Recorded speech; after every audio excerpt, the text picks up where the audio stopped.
Suamiku, Raka, menendang kursiku sampai patah di depan ibu mertuaku, lalu membiarkanku jatuh seperti pengemis yang pantas dihina. Mereka menertawakan debu di gaunku, tanpa tahu malam ini kunci warisan, bisnis, dan nama keluarga mereka justru ada di tanganku yang gemetar. Sebelum mulai, tulis di kolom komentar dari kota atau negara mana kalian saat ini menonton. Jangan lupa like, subscribe, dan aktifkan lonceng. Semoga hari kalian penuh keberkahan dan segala urusan dipermudah. Di rumah besar itu, Nadira selalu berjalan pelan. Bukan karena lantainya licin, meski marmer di koridor memang terlalu mengilap sampai bayangannya sendiri tampak seperti orang lain yang diam-diam mengikutinya. Bukan juga karena rumah itu sunyi. Justru karena rumah itu terlalu peka pada bunyi. Bunyi sendok yang terlalu keras. Bunyi gelas yang diletakkan tanpa hati-hati. Bunyi napas yang terdengar saat orang lain sedang bicara. Segalanya bisa menjadi alasan untuk dinilai. Sudah 7 tahun Nadira tinggal di sana sebagai istri Raka dan menantu Lestari. 7 tahun belajar bahwa kemewahan tidak selalu berarti kehangatan. Lampu gantung kristal bisa menyala indah, tetapi tetap membuat ruang makan terasa seperti ruang sidang. Sofa-sofa mahal bisa empuk, tetapi tidak pernah benar-benar menjadi tempat istirahat. Di rumah itu, semua tampak tertata, tapi tidak ada yang benar-benar lunak. Setiap pagi Nadira bangun lebih dulu dari siapapun. Ia menyibak tirai, membiarkan cahaya pucat masuk ke dapur, lalu menanak nasi, memotong buah, menyeduh kopi hitam untuk Raka, dan menyiapkan teh melati untuk Lestari bila perempuan itu datang lebih pagi dari biasanya. Tangannya selalu bergerak cepat dan bersih. Pisau mengenai talenan dengan ritme yang rapi. Tutup panci ditutup perlahan agar tidak berdenting. Bahkan langkahnya menuju meja makan seolah sudah hafal bagian lantai mana yang paling tidak berisik. Namun seteliti apapun Nadira, selalu ada yang salah di mata mertuanya. Kamu taruh serbetnya kebalik. Itu bunga sudah layu sedikit. Kopi Raka terlalu pahit. Kadang hanya itu, kadang lebih tajam. Perempuan yang tidak bisa memberi anak seharusnya lebih rajin memberi ketenangan. Kalimat itu pernah diucapkan Lestari sambil menyendok sup, tanpa menoleh, seolah sedang membicarakan cuaca. Raka yang duduk di ujung meja hanya mengusap layar ponselnya. Tidak ada bantahan, tidak ada tatapan keberatan. Hanya diam yang lebih menghina daripada kata-kata. Nadira pernah mencoba bicara tentang itu. Malam hari, ketika kamar mereka gelap kecuali lampu tidur kecil di sisi ranjang, ia bertanya pelan. Kamu dengar Mama tadi? Raka melepas jam tangannya dan meletakkannya di nakas. Mama cuma kecewa. Kecewa pada apa? Aku. Jangan semua harus dibahas. Itu bukan hal kecil. Raka menarik selimut, berbaring miring membelakanginya. Aku capek. Kalimat itu selalu selesai di sana. Aku capek. 2 kata yang seperti pintu ditutup tepat di depan wajah. Nadira lama-lama belajar bahwa rasa lelah Raka selalu punya tempat lebih tinggi daripada rasa sakitnya sendiri.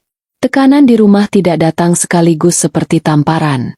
Ia datang sedikit-sedikit, setiap hari, sampai menjadi udara yang terhirup tanpa sadar. Lestari tidak selalu membentak. Justru seringnya ia bicara halus, dengan suara rendah dan tatapan tenang yang membuat setiap penghinaan terasa lebih rapi. Suatu siang, saat beberapa kerabat datang untuk makan bersama, Lestari memanggil Nadira dari ruang makan. Nadira, sini. Ia datang dengan nampan teh di tangan. Dari ujung meja, beberapa pasang mata mengikutinya. Lestari memandangi gaun rumah yang dipakai menantunya. Kamu pakai itu? Nadira menatap bajunya sekilas. Kenapa, Bu? Kita kedatangan keluarga. Jangan terlihat seperti pembantu yang belum sempat ganti. Ada yang tertawa kecil. Sangat kecil, tapi cukup terdengar. Nadira merasakan telinganya panas. Nampan di tangannya terasa lebih berat. Ia menoleh pada Raka, berharap setidaknya satu gerakan kecil. Batuk tak setuju, mata yang memberi isyarat berhenti. Apapun. Tapi suaminya hanya bersandar sambil menyesap air. Maaf, kata Nadira akhirnya. Ya, lain kali belajar peka, sahut Lestari. Setelah tamu pulang dan piring-piring dicuci, Nadira berdiri sendiri di dapur. Air mengalir mengenai porselen. Busa sabun menutupi jemarinya. Di ventilasi kecil, suara sore masuk tipis-tipis bersama bau daun basah. Ia menahan napas lama sekali, lalu melepasnya perlahan. Ia tahu kalau ia menangis, matanya akan bengkak, dan Lestari akan bertanya dengan nada dingin. Baru dikoreksi sedikit saja sudah begitu. Maka ia tidak menangis. Ia hanya menjadi semakin senyap. Raka pun berubah perlahan. Atau mungkin sebenarnya mulai menunjukkan bentuk aslinya.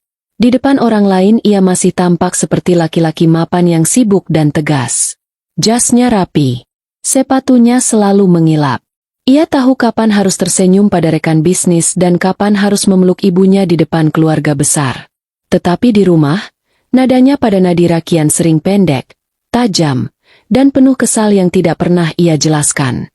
Kenapa lampu ruang kerja masih nyala? Kenapa dokumenku pindah? Kenapa kamu tanya-tanya terus? Padahal Nadira sering tidak bertanya apa-apa. Ia hanya hadir di ruangan yang sama, dan itu rupanya sudah cukup untuk membuat suaminya merasa terganggu. Bulan-bulan itu diwarnai persiapan besar untuk perayaan ulang tahun perusahaan keluarga.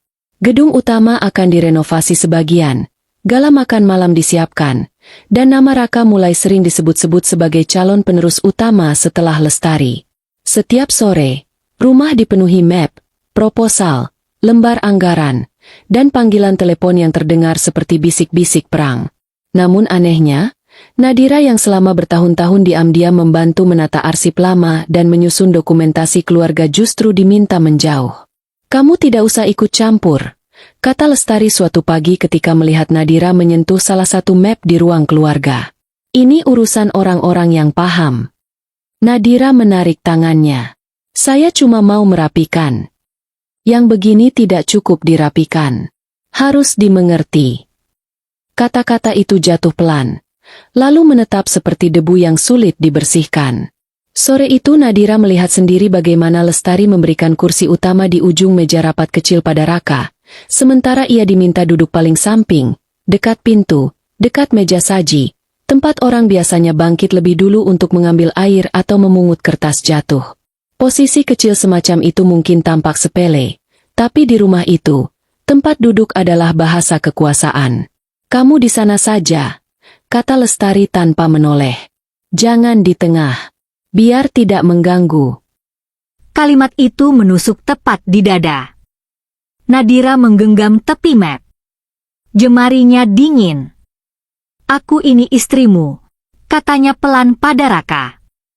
Raka menatapnya sekilas, lalu pada map. Jadi bersikaplah seperti istri. Jangan bikin malu. Nadira berdiri. Kursinya bergeser sedikit, mencicit di lantai. Aku tidak akan tanda tangan malam ini. Kalimat itu baru selesai ketika sesuatu bergerak cepat. Raka, yang tadi duduk setengah menyamping, menendang kaki kursi Nadira dengan keras. Bunyi kayu patah terdengar tajam. Nadira kehilangan tumpuan.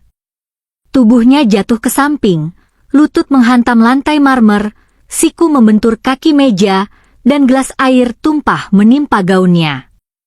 Piring bergetar. Seseorang tersentak. Sendok jatuh berdenting. Untuk sepersekian detik, semua orang diam.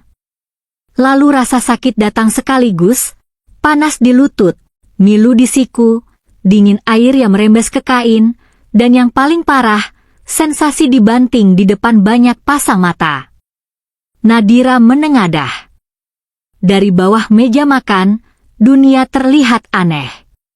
Kaki-kaki kursi, ujung gaun para perempuan, sepatu kulit para lelaki, noda air yang menjalar mendekati serpihan kayu. Di atas semua itu, wajah Raka tampak gelap dan tegang. Kursi itu bukan tempatmu kalau kamu tidak tahu cara duduk yang benar, katanya. Kalimat itu memecah sisa kehormatan yang masih tertahan.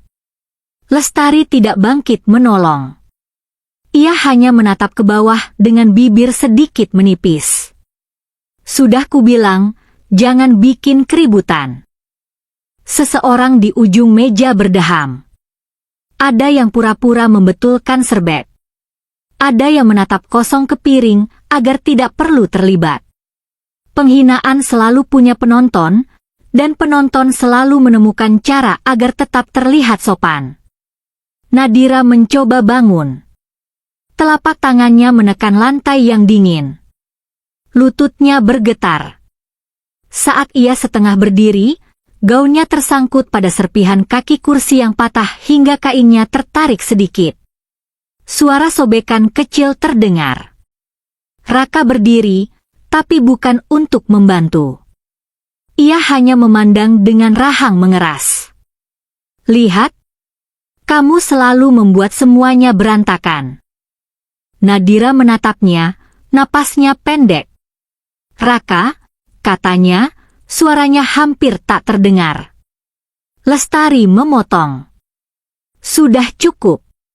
Jangan menangis di sini. Memalukan. Air di lantai mengenai telapak kaki Nadira. Dinginnya menjalar ke tulang kering. Ia menoleh sekali pada meja panjang itu, pada lilin-lilin kecil yang masih menyala tenang, pada piring-piring mahal yang tetap utuh, pada orang-orang yang duduk kaku dan lebih takut pada suasana tidak nyaman daripada pada kekejaman di depan mata. Lalu ia membungkuk, mengambil map merah yang terjatuh di dekat kaki meja, meletakkannya kembali di permukaan kayu, dan tanpa berkata apa-apa, berjalan keluar. Di belakangnya, ia sempat mendengar suara Lestari, datar seperti biasa. Bersihkan lantainya dulu baru ke kamar. Nadira tidak menoleh. Tetapi kalimat itu menempel di tengkuknya seperti tangan dingin. Ia sampai di kamarnya dengan langkah tersendat. Begitu pintu tertutup, ia baru merasakan betul tubuhnya gemetar. Ia berdiri di depan meja rias, menatap dirinya di cermin. Ada garis merah di lutut. Siku kirinya mulai lebam. Gaun kremnya basah di satu sisi, ternoda saus tipis dan debu lantai. Rambutnya sedikit lepas dari jepit. Wajahnya pucat, tapi matanya kosong dengan cara yang menakutkan. Nadira duduk. Kursi kayu itu sedikit timpang di salah satu kakinya. Setiap kali ia bergerak, bunyinya mencicit halus. Raka sempat melirik, lalu kembali fokus pada presentasi di laptop. Tidak ada satupun yang berpikir kursi itu sengaja dipilihkan untuknya, tapi Nadira tahu. Ia mengenal bentuk-bentuk penghinaan yang tidak lagi perlu dijelaskan dengan kata. Malam puncak penghinaan itu datang 3 hari sebelum gala perusahaan. Rumah besar itu lebih ramai dari biasanya.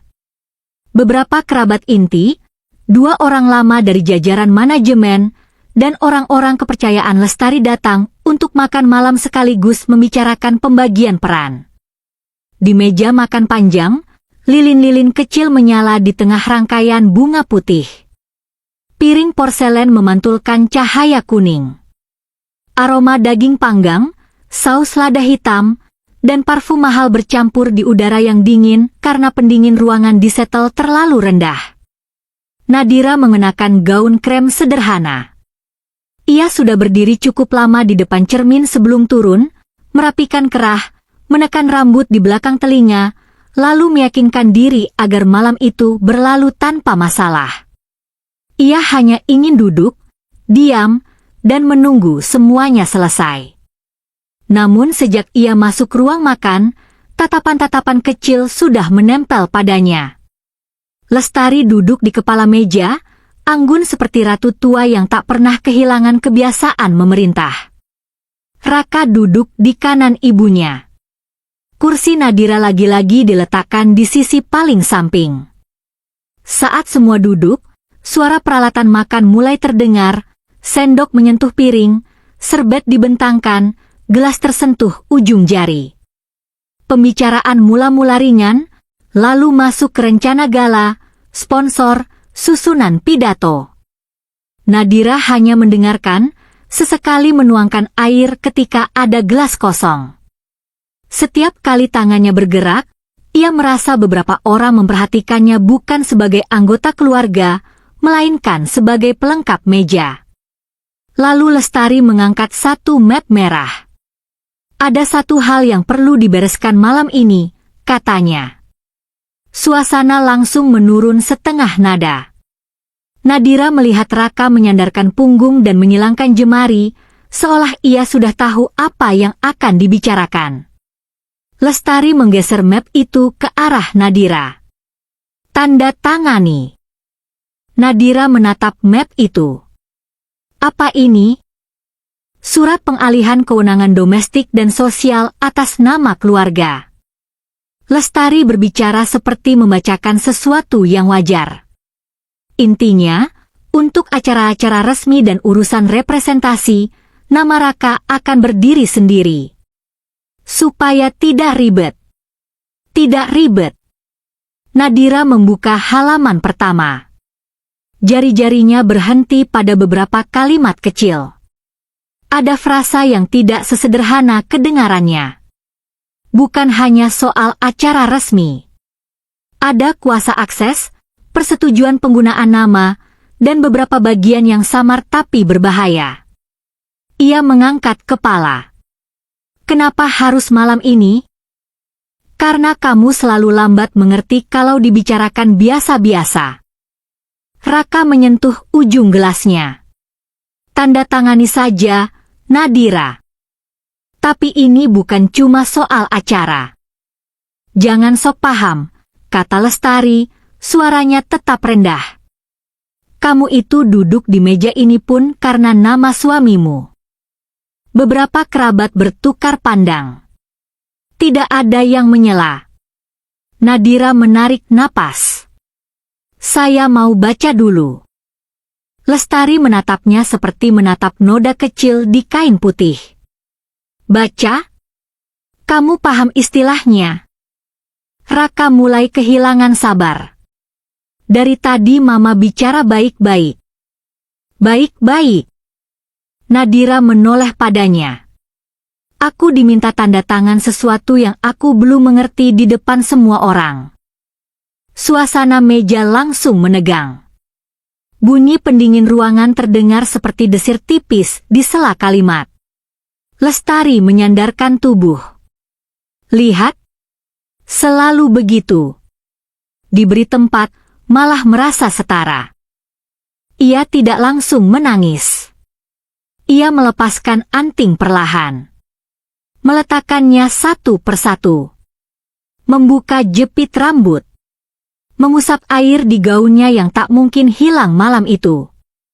Baru ketika tangannya menyentuh lutut dan perihnya menusuk, air mata jatuh tanpa suara.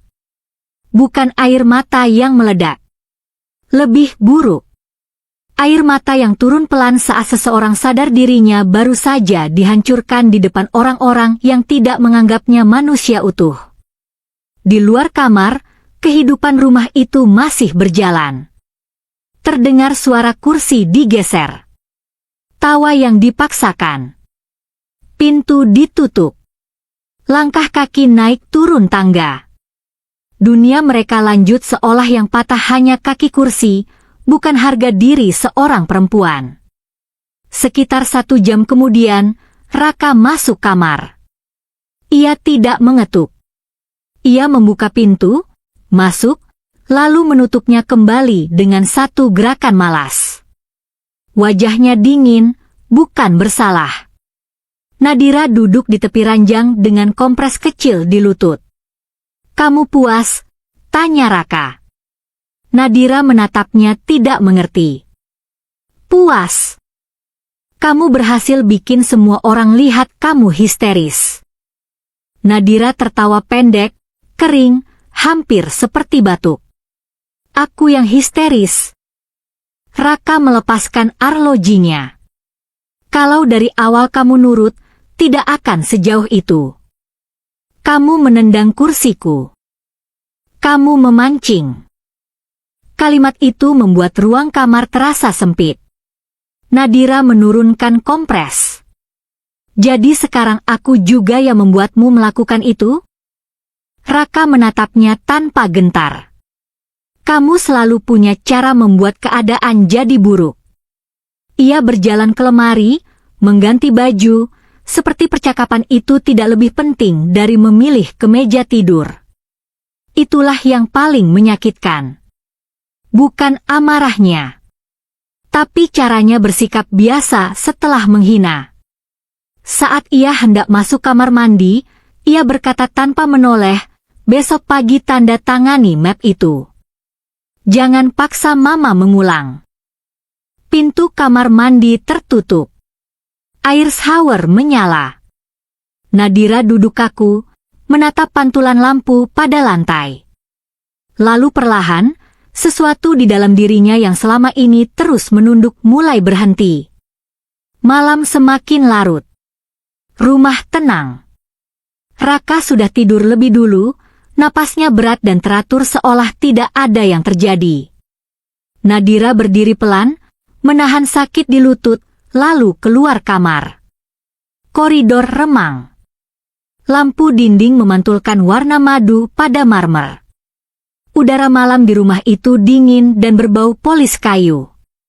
Ia turun ke ruang kerja lama mendiang ayah mertua, ruangan yang jarang dibuka lagi sejak laki itu meninggal 2 tahun lalu. Tidak ada alasan jelas mengapa langkahnya ke sana.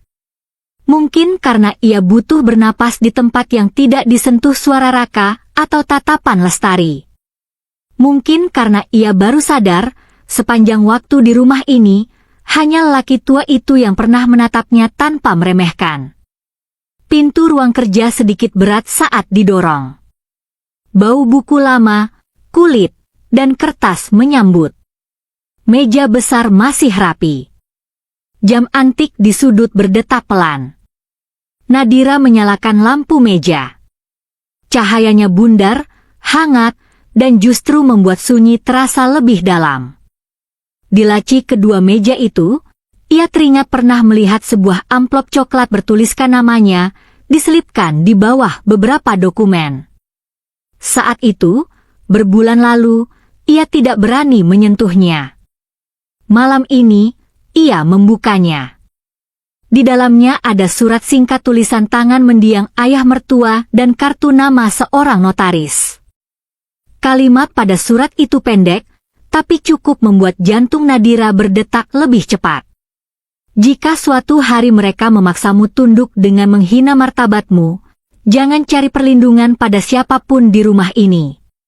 Datangi notaris ini. Hakmu ada di sana. Nadira membaca ulang sampai 3 kali. Ujung surat itu sedikit bergetar di tangannya. Hakmu ada di sana. Pukul 11 malam, ia menelepon nomor pada kartu nama itu. Tidak ada yang mengangkat. Ia mengirim pesan singkat dengan nama lengkapnya. 5 menit kemudian ponselnya bergetar. Sebuah balasan masuk. Besok pagi. Jam 9. Saya sudah menunggu. Nadira memejamkan mata sesaat. Di balik kelopak, ia masih melihat dirinya jatuh di lantai, mendengar bunyi kursi patah, melihat Lestari tetap duduk seperti hakim. Tetapi kini, di tengah semua itu, ada satu garis tipis yang mulai menyala. Belum terang. Belum aman. Tapi nyata. Pagi berikutnya Nadira turun ke meja makan dengan lutut dibalut plester tipis di bawah rok panjang. Lestari sudah duduk, rapi seperti biasa. Raka menyendok bubur tanpa menatap istrinya. Map merah itu diletakkan di sisi piring Nadira. Tanda tangani sebelum siang, kata Lestari. Nadira menarik kursi lain, bukan kursi yang patah semalam. Ia duduk sangat tenang. Saya ada urusan pagi ini. Urusan. Lestari mengangkat alis. Raka menyeka mulutnya dengan serbet. Jangan macam-macam, Nadira. Nadira menatap map itu sebentar, lalu mendorongnya sedikit ke tengah meja. Nanti kita lihat siapa yang macam-macam. Suasana meja makan mendadak beku. Itu pertama kalinya Nadira menjawab tanpa menunduk. Lestari menatapnya tajam. Raka setengah bangkit. Namun Nadira sudah berdiri lebih dulu. Ia mengambil tas, berjalan menuju pintu, dan membiarkan bunyi tumis sepatunya terdengar jelas di lantai rumah yang selama ini menuntutnya selalu pelan. Kantor notaris itu berada di gedung tua kawasan pusat kota. Lift kecilnya berbau besi dan pendingin ruangan yang lemah. Begitu pintu terbuka, seorang pria beruban dengan kacamata tipis berdiri menyambut Nadira seperti ia memang sudah menunggu. "Bu Nadira," katanya pelan. "Silakan." Di ruangannya, kertas-kertas tebal dikeluarkan dari lemari besi. Meterai, salinan akta, lampiran kepemilikan, surat wasiat tambahan dari mendiang ayah mertua. Nadira duduk tegak, tetapi di dalam tubuhnya, setiap kalimat yang dibacakan terasa seperti lantai bergerak. Perusahaan keluarga yang selama ini dijalankan atas nama Lestari dan Raka ternyata bertahan 2 kali dari ancaman runtuh karena suntikan dana besar dari ayah Nadira bertahun-tahun lalu. Dana itu tidak pernah dianggap pinjaman. Diubah menjadi kepemilikan pengendali melalui perusahaan induk tertutup yang seluruh saham utamanya atas nama Nadira. Mendiang ayah mertua, yang merasa hidup keluarganya terselamatkan, menyusun pengamanan tambahan. Selama Nadira masih memilih diam, hak kendali takkan dipakai. Tetapi bila ada kekerasan, penghinaan serius, atau upaya memaksanya menandatangani pengalihan kuasa, seluruh hak suara mayoritas otomatis aktif dan hanya bisa dijalankan oleh Nadira secara pribadi. Notaris mendorong 1 halaman ke arahnya. "Tadi malam ibu mengirim pesan pukul 11 lewat. Secara hukum, sejak itu aktivasi hak sudah tercatat karena memenuhi syarat peristiwa." Nadira menatap halaman itu. Huruf-hurufnya tajam. "Resmi. Tak terbantahkan. Jadi, sekarang ibu adalah pemegang kendali sah." Ruangan tiba-tiba terasa sangat sunyi. Di luar, suara klakson kota terdengar jauh. Nadira meletakkan telapak tangan di meja agar tetap stabil. Selama bertahun-tahun mereka membuatnya duduk di tepi. Selama bertahun-tahun mereka bicara seolah ia hidup dari belas kasihan. Selama bertahun-tahun ia dihina karena dianggap menumpang nama keluarga mereka. Padahal tahta yang mereka rebutkan berdiri di atas nama dirinya. Nadira menunduk. Bukan untuk menangis. Hanya untuk membiarkan kenyataan itu mendarat utuh. "Siapa lagi yang tahu?" tanyanya. "Selain saya, pengacara keluarga lama yang kini tidak lagi dipakai Ibu Lestari.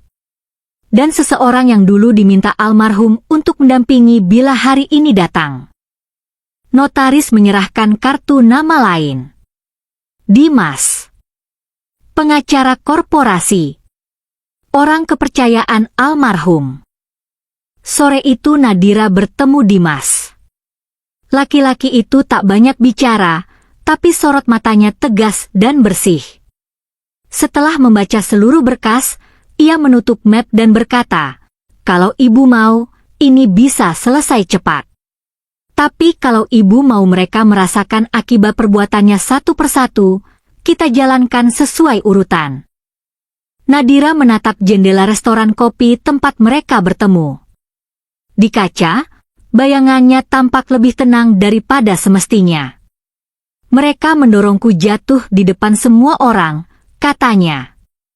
"Aku tidak mau balas dengan jeritan. Aku mau balas dengan keputusan." Dimas mengangguk. "Berarti kita mulai dari ruang rapat." Hari-hari berikutnya berubah warna. Nadira tidak lagi menangis di kamar. Ia membaca, menandai, mengingat. Dengan Dimas dan notaris, Ia membuka dokumen lama, aliran saham, hak suara, laporan pengeluaran gala, dan beberapa keputusan Lestari yang ternyata menyalahi batas kewenangannya sendiri. Ia duduk berjam-jam di apartemen kecil sementara milik kantor hukum, mempelajari nama perusahaan cangkang, tanda tangan, surat persetujuan, dan riwayat pengeluaran yang dibungkus rapi tapi menyisakan bau busuk. Di rumah, ia tetap diam. Justru diamnya kini membuat Raka gelisah. Suatu malam, ketika Nadira sedang mengoles obat pada lebam di sikunya, Raka berdiri di depan cermin sambil melonggarkan dasi. "Kamu kemana saja beberapa hari ini?" "Keluar." "Dengan siapa?" Nadira menutup botol obat. "Aneh. Akhirnya kamu bertanya." Raka menoleh, matanya menyipit. "Jangan main rahasia di depanku." Nadira menatapnya balik. "Rahasia? Bukannya itu bahasa rumah ini?" Raka melangkah mendekat. "Jangan uji aku." Kalau itu terjadi seminggu sebelumnya, Nadira mungkin akan mundur setengah langkah. Kali ini tidak. Ia berdiri, meski lututnya masih kadang nyeri. "Kamu sudah menendangku di depan keluargamu," katanya tenang. "Hal terburuk sudah kamu lakukan. Jadi sekarang, apa lagi?" Raka terdiam. Ada sesuatu yang baru di matanya, bukan marah semata, tapi keganjilan karena perempuan yang biasa ia tekan kini tidak lagi menurunkan pandangan. Puncaknya tiba pada malam gala perusahaan. Gedung utama bersinar seperti kapal mewah. Lampu-lampu gantung turun dari langit-langit tinggi. Musik instrumental mengalun. Para tamu datang dengan jas hitam, gaun mengilap, dan senyum-senyum yang selalu setengah bisnis, setengah pamer. Di layar besar, logo perusahaan berputar perlahan bersama foto perjalanan sejarah keluarga mereka. Lestari berdiri di depan pintu ballroom, menerima ucapan selamat seperti ratu yang yakin tahtanya sudah aman. Raka di sisinya, tampan, tegap, percaya diri. Dan saat Nadira masuk dengan gaun hitam sederhana dan rambut disanggul rapi, beberapa orang menoleh karena tidak menduga ia akan hadir setelah insiden makan malam itu yang diam-diam sudah menyebar menjadi bisik-bisik. Lestari melihatnya lebih dulu. Senyumnya tak bergerak, tapi matanya mengeras. "Kamu datang juga." Nadira membalas dengan anggukan tipis. "Ini malam penting untuk keluarga." Raka mendekat, suaranya rendah. "Jangan buat drama." Nadira menatap pin namanya di dada jas. Malam ini memang bukan untuk drama. Tepat sebelum acara inti dimulai, Dimas muncul bersama notaris dan 2 perwakilan Dewan Pengawas yang selama ini hanya muncul dalam rapat besar. Mereka membawa map hitam. Langkah mereka tenang, terlalu resmi untuk diabaikan. Musik tetap berjalan, tetapi suasana di sekitar podium mulai bergeser. Ketika MC mempersilakan Lestari memberi sambutan, Dimas maju lebih dulu. "Mohon maaf, acara pembukaan harus ditunda beberapa menit." Suara itu tidak keras, tetapi cukup membuat seluruh ballroom menahan diri. Ratusan mata beralih. Gelas-gelas kristal berhenti di udara. Lestari menegang. "Apa maksudnya ini?" tanyanya. Dimas membuka map. Berdasarkan aktivasi hak kendali mayoritas atas perusahaan induk, per malam ini susunan kewenangan berubah. Semua pernyataan resmi harus disampaikan oleh pemegang kendali sah. Raka maju setengah langkah. "Pemegang kendali sah itu saya." "Bukan," kata Dimas. Lalu ia menoleh ke samping. "Nyonya Nadira, silakan." Ada saat singkat ketika ballroom benar-benar diam, seperti seluruh udara tersedot keluar. Lalu bunyi-bunyi kecil muncul bersamaan, gumam tertahan, serbet bergesek, tumit berputar, seseorang menjatuhkan sendok kecil ke piring. Nadira melangkah ke depan. Setiap langkahnya terasa seperti membelah masa lalu. Ia melewati meja-meja bundar yang dipenuhi wajah-wajah penasaran, melewati layar besar dengan logo keluarga yang selama ini dipakai untuk menindasnya, lalu berhenti di depan podium. Lestari terlihat pucat. Ini tidak lucu. Nadira menatapnya. Memang bukan. Dimas mulai membacakan dasar hukum. Tentang struktur kepemilikan tersembunyi. Tentang aktivasi hak karena pelanggaran syarat perlindungan. Tentang kewenangan yang sejak awal tidak pernah benar-benar berada di tangan Lestari atau Raka sepenuhnya. Satu persatu kalimat dibuka seperti jendela yang selama ini sengaja ditutup rapat. Wajah Raka berubah duluan. Dari jengkel menjadi tidak percaya. Dari tidak percaya menjadi takut. Ini rekayasa, katanya. Notaris mengeluarkan salinan berstempel. Kalau saudara ingin membantah, silakan lewat jalur hukum. Tapi malam ini, keputusan berlaku. Nadira berdiri lurus di depan mikrofon. Tangannya stabil. Ada dua hal yang ingin saya sampaikan, katanya. Suaranya mengalir jernih ke seluruh ballroom.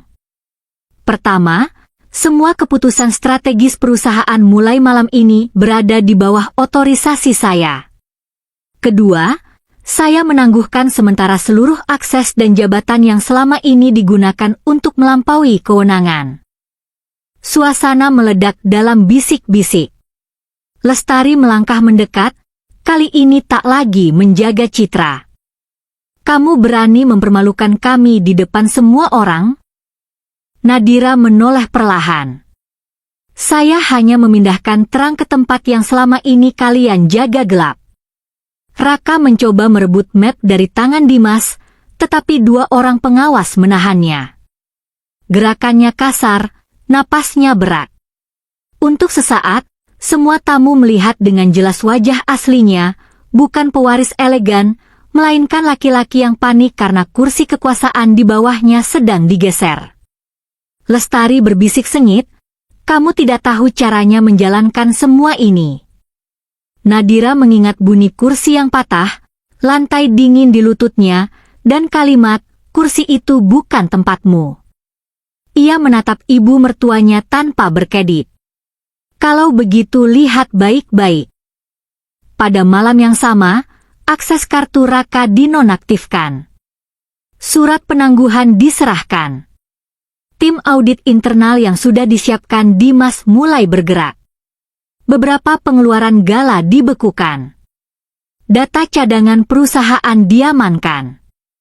Orang-orang yang tadi datang untuk menikmati perayaan berubah menjadi saksi jatuhnya sebuah keluarga dari panggung yang mereka bangun sendiri. Dan yang paling telak, semua itu terjadi tanpa Nadira meninggikan suara. Setelah ballroom gaduh, setelah para tamu berpura-pura pamit dengan sopan sambil menahan lapar pada drama, setelah Lestari dibawa ke ruang privat karena nyaris pingsan, Raka menyusul Nadira ke koridor belakang gedung.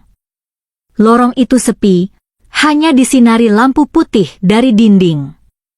Suara musik dari ballroom terdengar jauh, seperti datang dari dunia lain. Nadira, teriaknya. Ia berhenti, tetapi tidak menoleh dulu. Baru setelah langkah Raka mendekat, ia berbalik. Kamu sengaja menunggu momen ini. Iya. Raka menatapnya dengan mata merah dan rahang tegang. Kamu menghancurkan hidupku. Nadira menatap kerah jasnya yang sedikit miring, napasnya yang tidak rapi, dan untuk pertama kalinya melihat seseorang yang dulu begitu percaya diri kini tampak seperti laki-laki biasa yang kehilangan semua pelindungnya. Kamu menghancurkan punyaku lebih dulu. Itu cuma emosi. Menendang kursiku di depan ibumu?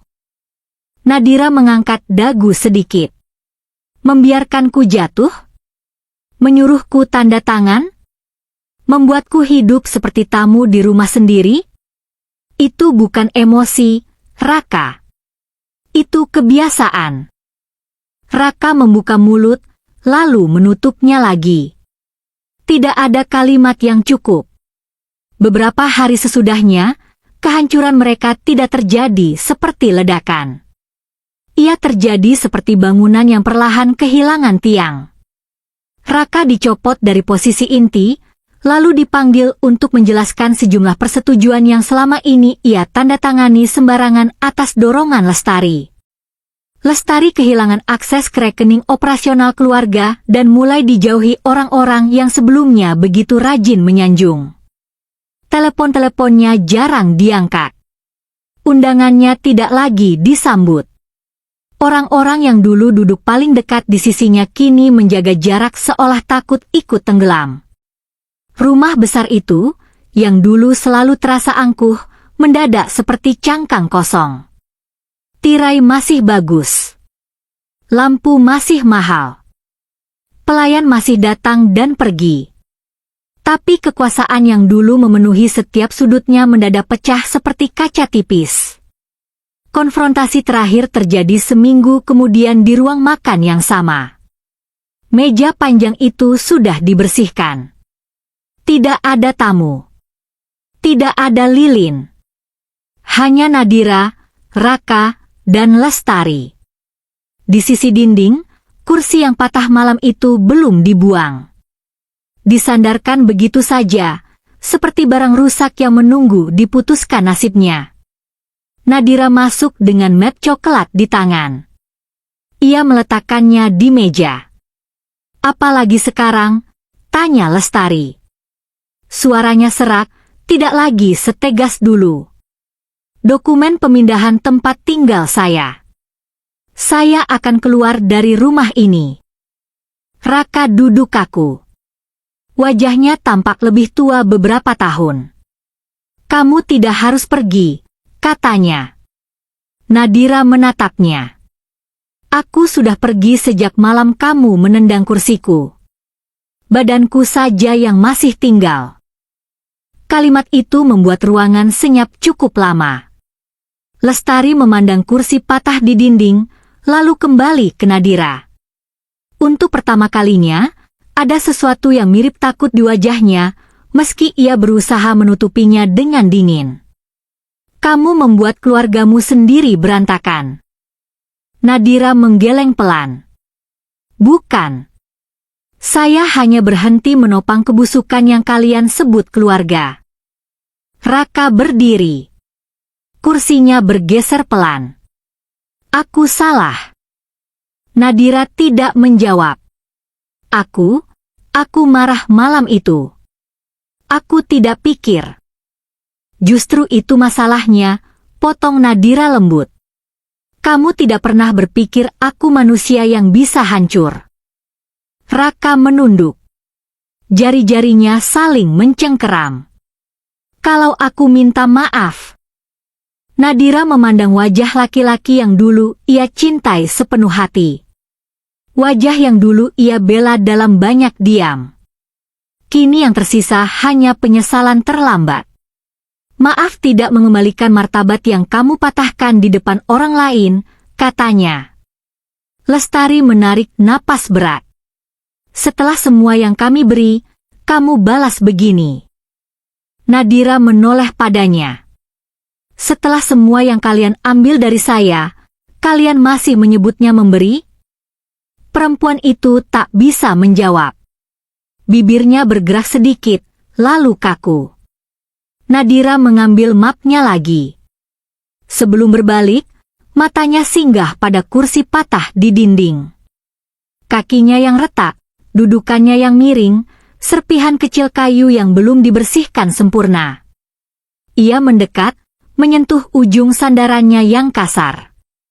Malam itu, katanya tanpa menoleh, yang kalian lihat hanya kursi yang patah.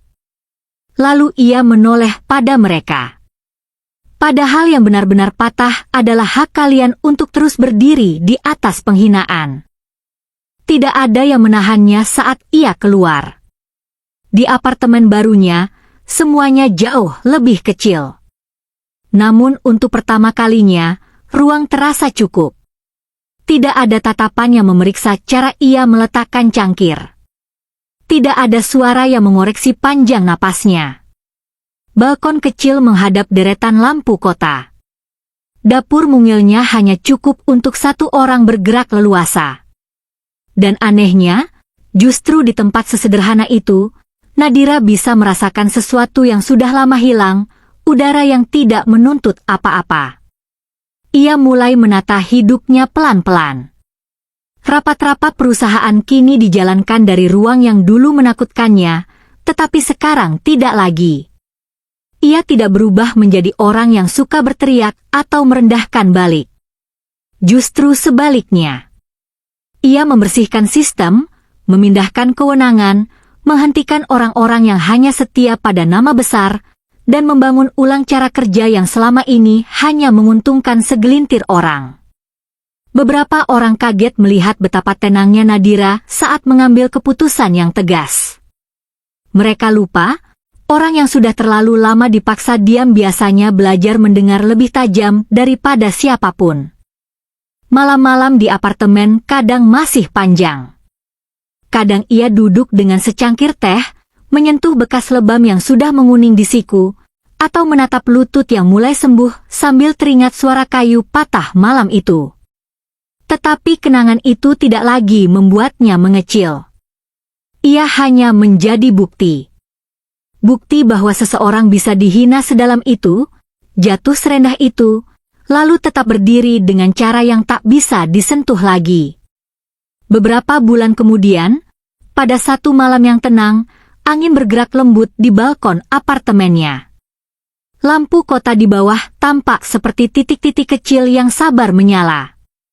Nadira duduk sendiri, memegang cangkir hangat di kedua tangan. Uap teh naik tipis ke wajahnya. Dulu ia kira bertahan adalah bentuk cinta paling besar. Dulu ia kira diam akan menyelamatkan rumah tangga. Dulu ia kira penghinaan yang dimaafkan akan berubah jadi pengertian. Ia salah. Ada rumah yang tidak dibangun untuk ditinggali, hanya untuk memamerkan siapa yang berkuasa di dalamnya. Ada keluarga yang tidak benar-benar ingin menerima, hanya ingin memiliki orang untuk direndahkan. Ada suami yang tidak kehilangan istrinya saat perceraian dimulai, tetapi saat ia memutuskan bahwa martabat istrinya boleh diinjak. Nadira menatap langit malam, lalu tersenyum kecil. Bukan karena ia menang atas mereka. Bukan juga karena mereka akhirnya jatuh. Melainkan karena setelah semua yang patah, ia berhasil kembali menjadi miliknya sendiri. Dan pada akhirnya, itu jauh lebih besar daripada tahta apapun.